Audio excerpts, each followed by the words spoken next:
الحمد لله رب العالمين والصلاة والسلام على أشرف الأنبياء والمرسلين وعلى آله وأصحابه أجمعين. دوستو بزرگو، ارکان نماز کے سلسلے میں عرض کر رہا تھا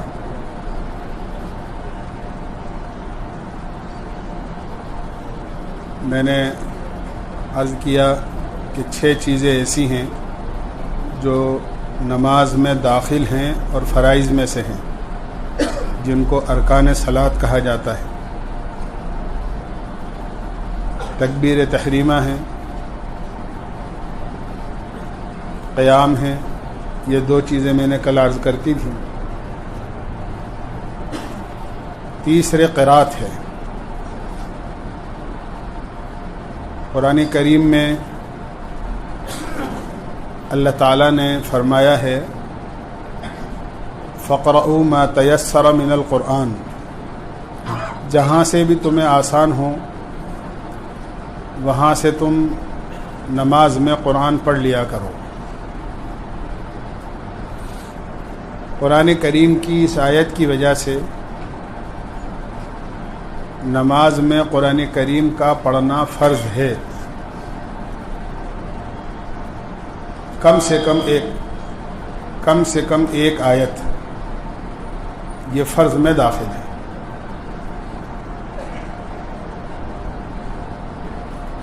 سورہ فاتحہ کا پڑھنا یا چھوٹی 3 آیتیں یا بڑی 1 آیت یہ واجب ہے. سورہ فاتحہ کا پڑھنا واجب ہے. اسی طرح سورہ فاتحہ کے بعد چھوٹی 3 آیتیں یا بڑی 1 آیت سورہ فاتحہ کے ساتھ ملانا یہ واجب ہے. لیکن مطلقاً قرآن کریم کا قیام کی حالت میں پڑھنا یہ فرض ہے، 1 آیت کم سے کم. اگر قرآن کریم کا کوئی حصہ بھی نہیں پڑھا گیا تو نماز نہیں ہوگی. جو لوگ ایسے ہوتے ہیں جن کو قرآن کریم کا اتنا حصہ بھی یاد نہیں ہے جس سے نماز ہو جائے، ان کو جلدی سے جلدی قرآن کریم کا کم سے کم اتنا حصہ سیکھنا ضروری ہے جس سے کہ نماز کی ادائیگی ہو سکے. اس لیے کہ جس چیز کا پڑھنا فرض ہے اس کا سیکھنا بھی فرض ہے.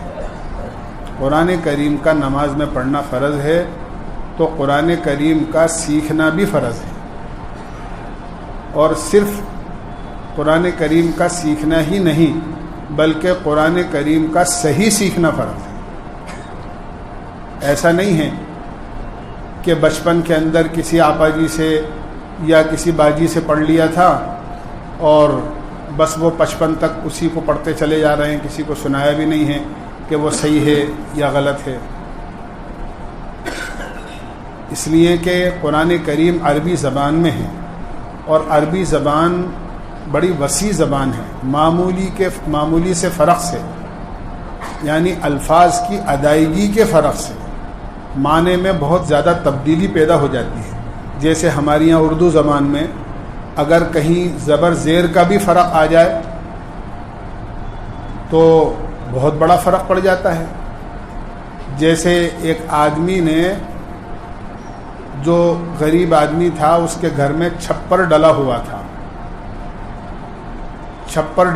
تھا اور بلی پر وہ ٹھکا ہوا تھا. بیچ میں بلی ڈالتے ہیں، سب جانتے ہیں.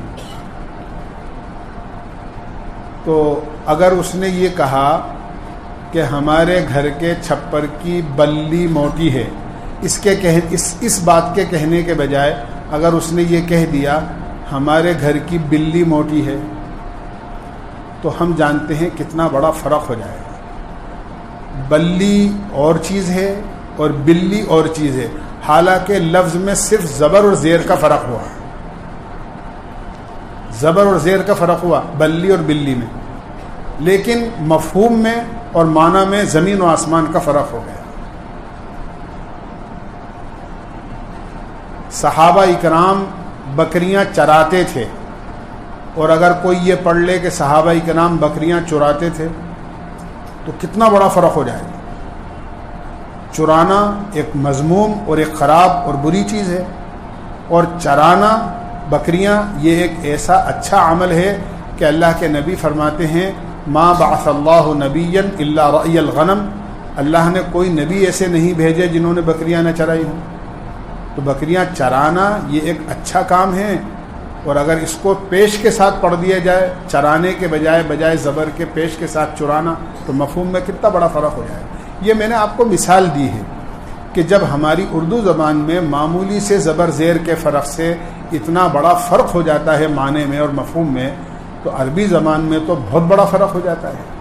قرآن کریم میں اللہ تعالیٰ نے فرمایا ہے یوم لا ينفع مال ولا بنون الا من اتى اللہ بقلب سلیم، قیامت میں نہ آدمی کو مال نفع دے گا نہ اس کی اولاد نفع دے گی، مگر جو آدمی قلب سلیم کے ساتھ، بڑے قاف سے قلب، یہ اس کو دل کو بولتے ہیں عربی زبان میں، بڑا قاف لام با، اس کے معنی ہے قلب، قلب کے معنی ہے دل، جو اچھے دل کے ساتھ، جس دل میں ایمان ہوگا، اللہ کا خوف ہوگا، جہنم کا خوف ہوگا، جنت کا شوق ہوگا، جس دل میں ایسی چیزیں ہوں گی، بس اسی کے ذریعے سے آدمی کو نجات ملے گی۔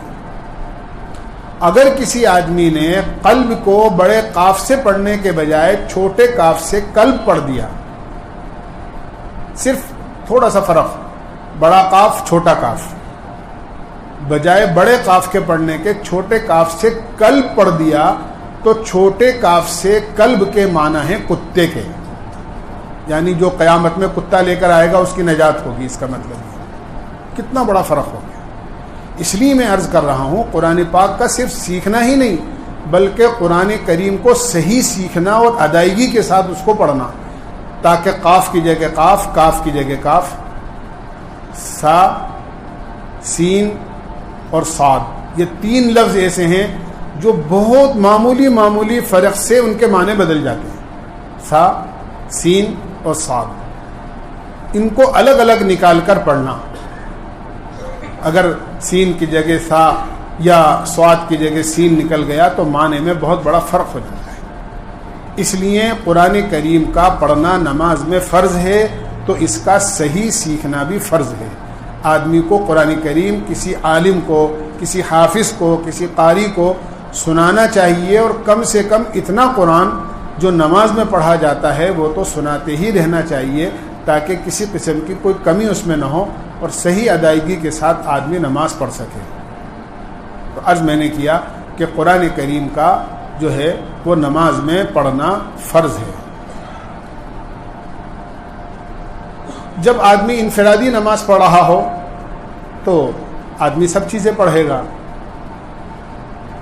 لیکن امام کے پیچھے جب نماز پڑھ رہا ہے تو امام کے پیچھے صرف امام صاحب قرآن پڑھیں گے، پیچھے مقتدیوں کو قرآن نہیں پڑھنا چاہیے، ان کو قرآن کریم پڑھنا منع ہے، اس لیے کہ قرآن کریم میں اللہ نے فرمایا ہے فَإِذَا قُرِئَ الْقُرْآنُ فَاسْتَمِعُوا لَهُ وَأَنصِتُوا، جب قرآن پڑھا جائے تو کان لگا کے سنو اور دھیان سے خاموش رہو۔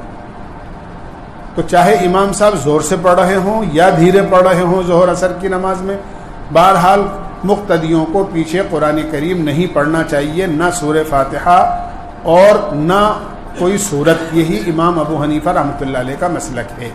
قرآن کریم کس آیت کی وجہ سے؟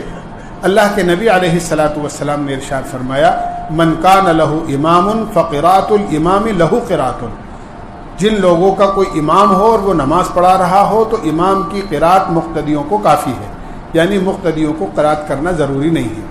لیکن جب آدمی تنہا نماز پڑھ رہا ہو تو آدمی کو قرات کی جائے گی اور سورت بھی پڑھی جائے گی اور سورہ فاتحہ بھی پڑھی جائے گی، اس کا دھیان رکھنا چاہیے۔ امام صاحب کو مغرب ہے، عشاء ہے، فجر ہے، جمعہ ہے، عیدین ہیں، اسی طرح رمضان المبارک میں تراویح کی نماز ہے اور رمضان المبارک میں وتر کی نماز۔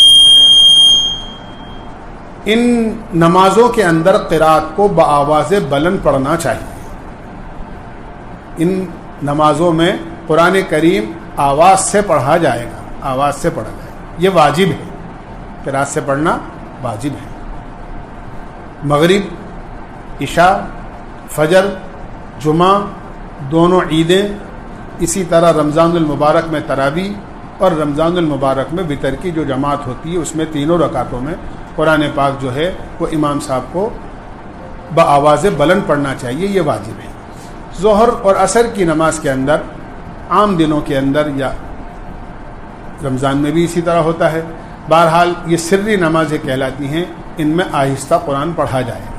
مقتدی جو ہیں وہ خاموشی کے ساتھ امام کا قرآن سنیں گے۔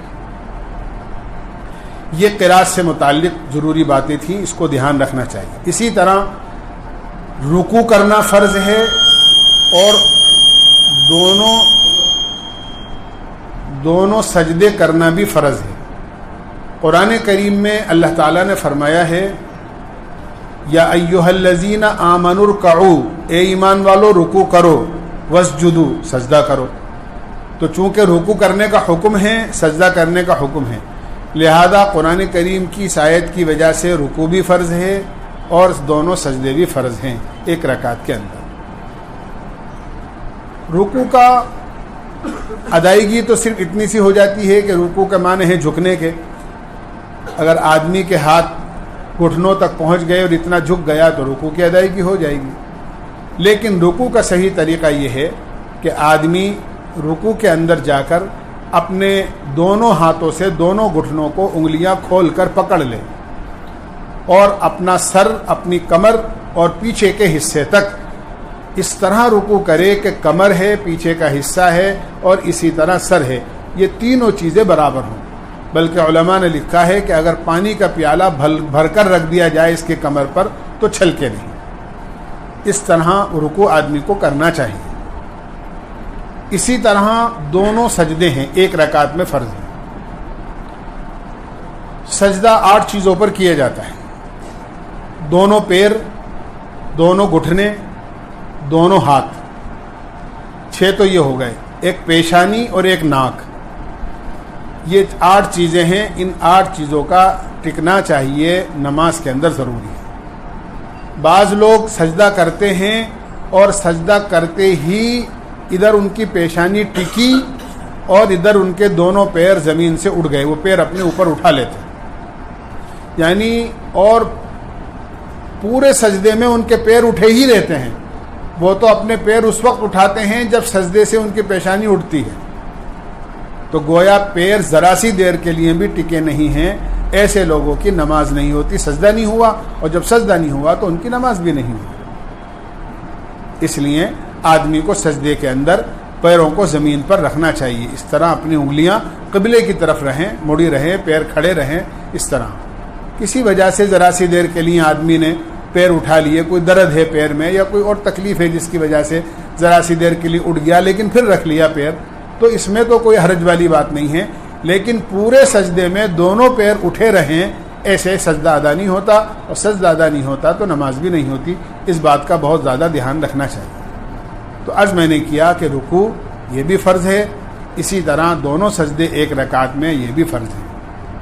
اسی طرح چھٹی جو چیز ہے وہ آخری قاعدہ ہے، یعنی جو 2 رکعت والی نماز ہے تو 2 رکعت والی نماز میں بالکل اخیر میں قاعدہ ہوتا ہے، اسی طرح 3 رکعت والی ہے تو اس کے اخیر میں قاعدہ ہوتا ہے، 4 رکعت والی ہے تو کوئی سی بھی نماز ہو، فرض ہو، واجب ہو، سنت ہو، نفل ہو، ہر نماز کے اخیر کا جو قاعدہ ہوتا ہے وہ تشہد پڑھنے کے بقدر، جتنی دیر میں تشہد یعنی التحیات پڑھی جاتی ہے اتنی دیر قاعدہ کرنا اور بیٹھنا، یہ فرض ہے، یہ فرض ہے۔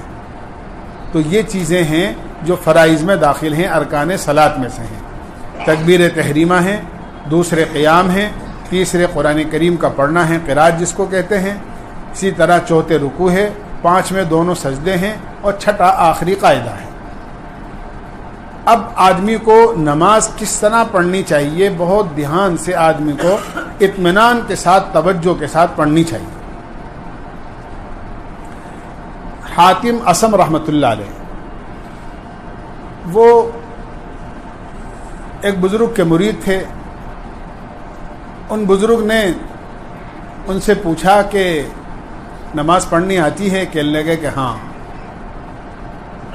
پڑھتا ہوں نماز۔ کسی اور آدمی نے پوچھا، ان کے پیر صاحب نے نہیں، کسی آدمی نے پوچھا کہ آپ نماز کس طرح پڑھتے ہیں؟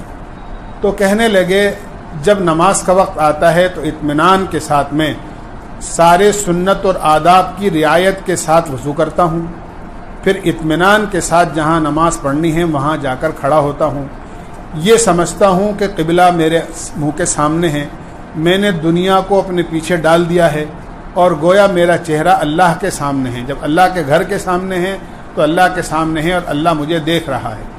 نہایت اطمینان کے ساتھ، استحضار کے ساتھ اللہ تعالیٰ کی ذات کا اللہ اکبر کہہ کر نیت مانتا ہوں، معنی کے استحضار کے ساتھ معنی کو سوچ کر کہ قرآن میں کیا کہا جا رہا ہے اور کیا پڑھ رہا ہوں میں اور اللہ تعالیٰ کیا فرما رہے ہیں، ان معنوں کو سوچ کر قرآن پڑھتا ہوں۔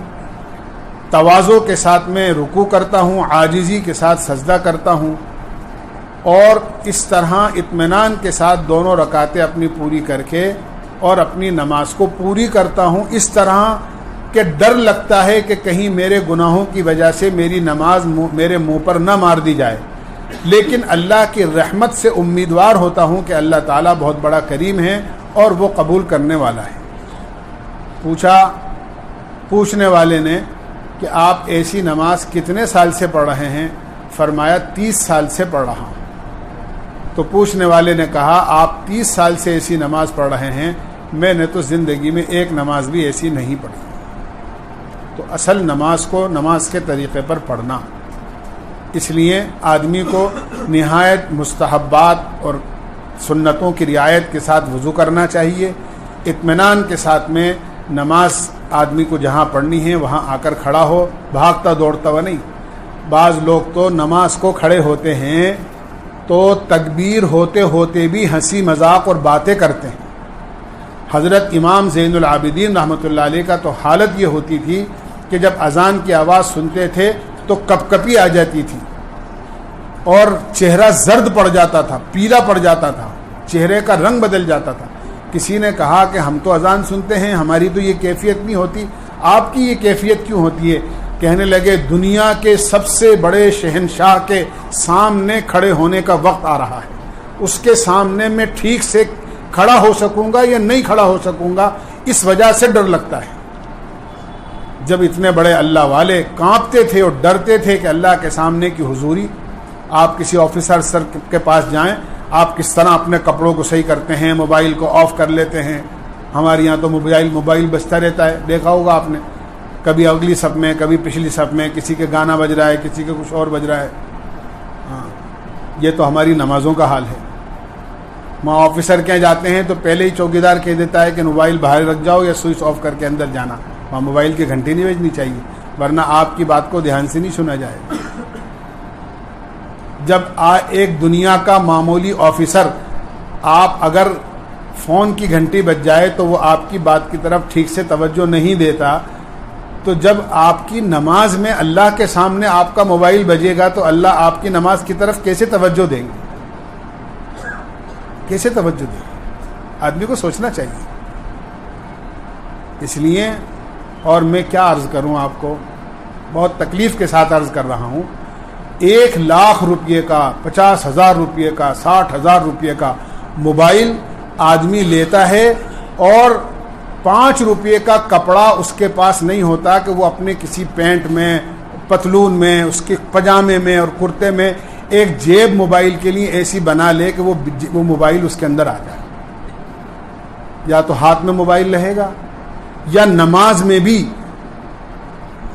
نیت تو اس طرح کی جاتی ہے منہ میرا کعبہ شریف کی طرف، اور یہ سارے موبائل والے جو آگے رکھ کے پڑھتے ہیں نا، یہ نیت شاید اس طرح کرتے ہوں گے کہ نیت کرتا ہوں میں اور منہ میرا موبائل شریف کی طرف، کیونکہ موبائل آگے رہتا ہے ان کا۔ تو آپ دیکھو ان کے پاس جگہ نہیں ہے موبائل کو رکھنے کے لیے۔ کم سے کم اگر سوئچ آف بھی ہو رہا ہے تو آدمی موبائل کی زیارت تو ہوتی رہے، کم سے کم تسلی ہوتی رہے۔ جیسے آدمی کو کسی کا دیدار کیے بغیر اور کسی کی زیارت کیے، کسی کو کسی سے محبت ہوتی ہے نا، تو آدمی کو اپنے محبوب کی دیدار اور زیارت کے بغیر چین نہیں آتا۔ کہ بھئی صورت دکھتی رہنی چاہیے اس کی. ایسے ہی موبائل ہمارا اتنا محبوب ہو چکا ہے کہ نماز میں بھی اللہ کے سامنے کھڑے ہو کر یا تو سوئچ آف ہی نہیں ہوگا, اور اگر سوئچ آف بھی ہے تو بھئی کم سے کم اس کی زیارت ہوتی رہے, اس کا دیدار ہوتا رہے, وہ سامنے رکھا رہے. حالانکہ نماز میں تو سجدے کی جگہ ہونی چاہیے, نظر قیام میں سجدے کی جگہ ہونی چاہیے. یہ قاعدہ ہے, اصول ہے. کیوں؟ اس لیے کہ حدیث میں آتا ہے کہ الساجد یسجد بین قدمی الرحمن, سجدہ کرنے والا جب سجدہ کرتا ہے تو وہ رحمان کے قدموں میں سجدہ کرتا ہے, اللہ کے قدموں میں اس کا سر ہوتا ہے. اس لیے حکم ہے تم کھڑے رہو تو وہاں جہاں تمہارے اللہ کے قدم ہیں وہاں پر تم نظر رکھو, اور ہماری نظر تو موبائل پر رہتی ہے, کیونکہ جب وہ سامنے ہوگا تو نظر کہاں جائے گی, وہ تو اسی پر رہے گی. حالانکہ علماء نے منع کیا ہے کہ مسجد میں قبلے کی دیوار پر کسی قسم کے زیادہ نقش و نگار, کوئی نقشہ, کوئی ایسی چیزیں نہیں ہونی چاہیے جس طرف نماز پڑھنے والے کی اگر نظر اٹھے تو نماز سے دھیان ہٹ جائے اور دھیان ادھر لگ جائے. قبلے کی طرف کی دیوار سادہ ہونی چاہیے تاکہ نماز پڑھنے والے کی اگر کبھی بے ساختہ کوئی سامنے نظر پڑ جائے تو کوئی نقشہ, کوئی ایسی چیز لکھی ہوئی یا کوئی ایسا نقش و نگار نہیں ہونا چاہیے جو نمازی کی نماز کا دھیان بھٹکا دے. جب اتنا دھیان رکھا گیا ہے تو ہم موبائل آگے رکھ کے پڑھتے ہیں. بہرحال بات کسی ادھر چلی گئی. میں عرض کر رہا تھا آپ سے کہ نماز تو اطمینان کے ساتھ آدمی کو اپنی جہاں نماز پڑھنی ہے وہاں آنے کے بعد اطمینان کے ساتھ میں آدمی اللہ کی طرف متوجہ ہو جائے کہ میں اللہ کے سامنے کھڑا ہو رہا ہوں. نیت کرے, دل سے نیت کرے, زبان سے بھی کہہ لے کہ نیت کرتا ہوں میں 2 رکعت نماز سنت یا 4 رکعت نماز سنت, اور پھر آدمی اللہ کی طرف رخ کر کے اللہ اکبر کہہ کر نیت باندھے. اور تکبیر تحریمہ کہتے وقت میں دھیان رہنا چاہیے ہمارے انگوٹھے کانوں کی لو کی طرف ہوں, ہتھیلیاں اور یہ قبلے کی طرف ہونی چاہیے. ہمارے ہاتھ قبلے کی طرف ہوں اور کانوں کی لو کے برابر اپنے ہاتھ, اور اس کے بعد الٹا ہاتھ نیچے رکھ کر سیدھا ہاتھ اوپر رکھ کر یہ چھوٹی انگلی اور انگوٹھے سے اس طرح اپنی کلائی پکڑ لے اور اپنی 3 انگلیوں کو کلائی پر اس طرح رکھ لے, ناف کے نیچے ہاتھ باندھ لے. قرآن سبحانک اللہم پڑھے, سبحانک اللہم ولا الہ غیرو تک ہے, ولا الہ غیرو کا, بس یہاں تک سبحانک اللہم یعنی ثنا ہے. اکیلے نماز پڑھ رہا ہے تو آدمی کو پھر اعوذ پڑھنا چاہیے, بسم اللہ پڑھنا چاہیے, سورہ فاتحہ پڑھنا چاہیے, پھر کوئی بھی سورت یا قرآن کریم کی کوئی بھی 3 آیتیں, چھوٹی یا بڑی ایک آیت اس کو پڑھنا چاہیے. اس کے بعد نہایت اطمینان کے ساتھ میں نے جس طرح عرض کیا کہ رکوع کرنے کا صحیح طریقہ اپنی انگلیوں کو کھول کر اپنے گھٹنوں کو پکڑ لے اور کمر اور آدمی کا سر اور پیچھے کا حصہ بالکل برابر رہے. اس طرح نہایت عاجزی کے ساتھ آدمی رکوع کرے 3 مرتبہ کم سے کم, ورنہ 5 مرتبہ 7 مرتبہ 9 مرتبہ کی بھی گنجائش ہے. سبحان ربی العظیم پڑھے, پھر آدمی اطمینان کے ساتھ سیدھا کھڑا ہو جائے. اگر انفرادی نماز پڑھ رہا ہے تو سمع اللہ لمن حمیدہ ربنا لک الحمد دونوں کہے. اللہ توفیق دے تو حمدن کثیرن طیبن مبارکن فی, اس کو بھی پڑھ لے. ایک صحابی نے اس دعا کو اللہ کے نبی علیہ الصلاۃ والسلام کے زمانے میں پیچھے نماز میں قومے میں پڑھا, یعنی رکوع سے اٹھنے کے بعد پڑھا. اللہ کے نبی علیہ الصلاۃ والسلام نے نماز کے بعد پوچھا کہ یہ الفاظ کس نے ادا کیے؟ وہ ڈر گئے, جواب نہیں دیا. اللہ کے نبی نے پھر پوچھا بھائی کس نے کہے تھے یہ کلمات؟ وہ پھر ڈر گئے کہیں غلطی تو نہیں ہو گئی مجھ سے. اللہ کے نبی نے فرمایا انہوں نے کوئی غلط بات نہیں کہی, یہ بتاؤ کس نے؟ پھر وہ کہنے لگے اللہ کے نبی میں نے کہے. فرمایا جب تم نے یہ الفاظ کہے تو میں نے دیکھا کہ 30 سے زیادہ فرشتے ہیں جو آپس میں ایک دوسرے سے لڑ رہے ہیں, سبقت کر رہے ہیں اس کے ثواب کو اللہ کے یہاں لے جانے کے لیے. ہم تو ٹھیک سے کھڑے بھی نہیں ہوتے ہیں اور رکوع میں چلے جاتے, سجدے میں چلے جاتے ہیں. اس لیے اطمینان کے ساتھ میں آدمی کو جب رکوع سے کھڑا ہو تو سمع اللہ لمن حمیدہ ربنا لک الحمد حمدن کثیرن طیبا مبارکن فی, اس کو چھوٹی سی دعا ہے پڑھنا چاہیے. امام صاحب کو سمع اللہ لمن حمیدہ خالی کہنا چاہیے, مقتدیوں کو امام کے پیچھے خالی ربنا لک الحمد کہنا چاہیے. موقع ہو تو امام صاحب بھی پڑھ لیں, موقع مل جائے مقتدیوں کو امام کے پیچھے تو پڑھ لینا چاہیے. امام کو زیادہ لمبی دعائیں اس لیے پڑھنے کا حکم نہیں ہے کہ مقتدیوں کو مختصر نماز پڑھانے کا حکم ہے امام کو. بوڑھے ہوتے ہیں، بیمار ہوتے ہیں، مسافر ہوتے ہیں، اس لیے فرض نماز کو زیادہ لمبی پڑھانے کا حکم نہیں ہے. اس لیے جب انفرادی نماز پڑھے تو آدمی کو خوب دعائیں پڑھنا چاہیے. بہرحال اس کے بعد اللہ اکبر کہتا ہوا سجدے میں چلا جائے. میں نے جس طرح عرض کیا کہ ان 8 چیزوں پر اطمینان کے ساتھ آدمی سجدہ کرے. 3 مرتبہ یا 5 مرتبہ، 7 مرتبہ، 9 مرتبہ جو ہے وہ سبحان ربی الاعلیٰ پڑھے، اطمینان کے ساتھ بیٹھ جائے. خوب اچھی طرح اطمینان ہو جائے تو اس کے بعد دوسرا سجدہ کرے، اور سجدے میں پھر اسی طرح سبحان ربی الاعلیٰ 3 مرتبہ یا 7 مرتبہ یا 5 مرتبہ کہے. اسی طرح پھر آدمی کھڑا ہو، اور کھڑا ہونے کے بعد بسم اللہ پڑھ کے سورہ فاتحہ پڑھے. میں نے پہلے عرض کر چکا ہوں سورہ فاتحہ سے پہلے تو بسم اللہ پڑھنی ہے، لیکن سورہ فاتحہ کے بعد سورت شروع کرنے سے پہلے کوئی بسم اللہ نماز میں نہیں پڑھی جائے گی. جو بھی سورت پڑھنا ہو آپ اس کو پڑھیں، یا قرآن کریم کی کوئی آیت پڑھنی ہو تو آپ اس کو پڑھ سکتے ہیں. پھر اس کے بعد میں دوسری رکعت کے دونوں سجدے کرنے کے بعد اطمینان کے ساتھ آدمی بیٹھے، اتحیات پڑھے اس طرح کہ سیدھا پیر کھڑا کر لے اور الٹے پیر پر آدمی بیٹھ جائے. یہی سنت طریقہ ہے کہ آدمی سیدھا پیر کھڑا کر کے، کوئی عذر ہو، کوئی تکلیف ہو تو آدمی دونوں پیروں پر بیٹھ جائے، یا جس طرح اس کو بیٹھنے میں سہولت ہو اس طرح بیٹھ جائے. لیکن صحت مند تندرست آدمی کے لیے صحیح طریقہ یہی ہے سیدھا پیر کھڑا کر کے الٹے پیر پر آدمی کو بیٹھنا چاہیے. 2 زانوں اپنے دونوں ہاتھوں کو اپنے رانوں پر رکھ لے اور التحیات اطمینان کے ساتھ پڑھے. اشہد ان لا الہ الا اللہ و اشہد ان محمدًا عبدہ و رسولہ، یہاں تک التحیات ہے. اس کے بعد درود شریف پڑھے. اس کے بعد درود شریف کے بعد کی دعا ہے اللہم انی ظلمت نفسی ظلما کثیرا ولا یغفر الذنوب الا انت فاغفر لی مغفرۃ من عندک وارحمنی انک انت الغفور الرحیم. اگر یاد ہو تو اس کو پڑھ لے، ورنہ ربنا آتنا پڑھ لے. اس کے بعد اطمینان کے ساتھ آدمی سلام پھیرے، اس طرح کہ دائیں طرف آدمی اچھی طرح رخ کر کے سلام پھیرے، اور جتنے مقتدی دائیں طرف ہیں ان کی بھی نیت کرے، فرشتے ہوتے ہیں ان کی بھی نیت کرے. پھر بائیں طرف سلام پھیرے تو آدمی جتنے مقتدی ہیں ان کی بھی نیت کرے، جیسے امام صاحب کا حکم ہے، یا مقتدی پیچھے ہیں تو اپنے دائیں طرف والوں کی نیت کرے، بائیں طرف والوں کی نیت کرے. فرشتے ہیں تو ان کی بھی نیت کر لیں. نیت کرنے سے ثواب میں اضافہ ہو جاتا ہے. بغیر نیت کے بھی آپ یہ عمل کریں گے تو ادائیگی تو ہو جائے گی لیکن ثواب نہیں ملے گا. اس لیے آدمی کو اس طرح 2 رکعت کے بعد اگر آدمی کو 3 رکعت پڑھنی ہے، 4 رکعت پڑھنی ہے تو دوسری یعنی التحیات کے بعد جو ہے وہ درود شریف پڑھنے سے پہلے آدمی کو کھڑا ہو جانا چاہیے. اس طرح آدمی کو اپنی نماز اطمینان کے ساتھ پڑھنا چاہیے. حدیث میں آتا ہے اللہ کے نبی علیہ السلام نے فرمایا بعض نمازی ایسے ہوتے ہیں جب وہ نماز کا سلام پھیرتے ہیں تو نماز ان کو دعا دیتی ہے اور یہ کہتی ہے اللہ تمہاری بھی ایسی حفاظت کرے جس طرح تم نے میری حفاظت کری.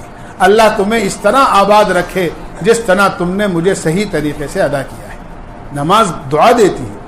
اور فرمایا آپ نے کہ بعض نمازی ایسے ہوتے ہیں ادھر نمازی نے سلام پھیرا اور ادھر نمازی کو نماز خود اس کی نماز یہ کہتی ہے اللہ تجھے اسی طرح ضائع کرے جس طرح تو نے میرا ستیہ ناش کیا ہے. اللہ تجھے بھی ایسا ہی برباد کرے جس طرح تو نے مجھے برباد کیا ہے. اور فرمایا جس طرح پرانے کپڑے کو لپیٹ کر گندی جگہ پھینک دیا جاتا ہے یہی نماز اس نمازی کے منہ پر مار دی جاتی ہے. اللہ اسی چیز سے حفاظت فرمائے. اس لیے نماز کو اطمینان کے ساتھ جلد بازی میں نہیں پڑھنا چاہیے بلکہ اطمینان کے ساتھ آدمی کو نماز پڑھنا چاہیے. اللہ ہمیں عمل کی توفیق نصیب فرمائے. سبحان اللہ وبحمدہ سبحانک اللہم وبحمدک ونشہد ان لا الہ الا انت نستغفرک.